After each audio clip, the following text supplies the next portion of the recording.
A new grant will help find ways to preserve two properties featured in the Green Book. The book was a travel guide that provided safe and welcoming destinations for African Americans during segregation. News 8's Kyle Mitchell explains how the funding will be used. This is the former site of the Woodland Park Hotel. The grant will look into ways to preserve the property for the future.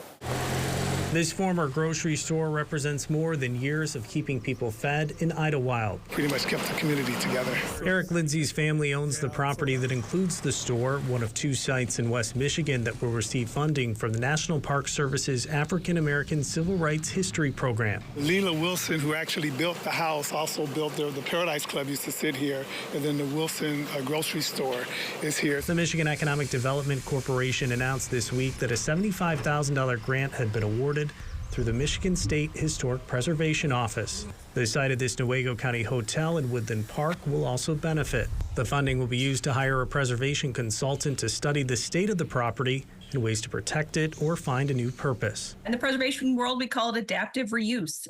So reusing a building doesn't necessarily mean it has to be used for what it was used before. I'm glad to hear that the state is actually looking at the different historical places around, and that Wilson's has actually been one of the places that they're looking at to help preserve the interests, I say, of Idlewild, because Idlewild, actually this whole place, it means a lot to us. It kind of helps keep the community together. The grocery store building is still being used as a social hall, but the owners welcome the grant and want to see other historic properties protected. We have, I'd say, probably about 4 or 5 buildings that are standing, and the Wilson grocery store and the Wilson house, them being pretty important places. Kyle Mitchell, News 8.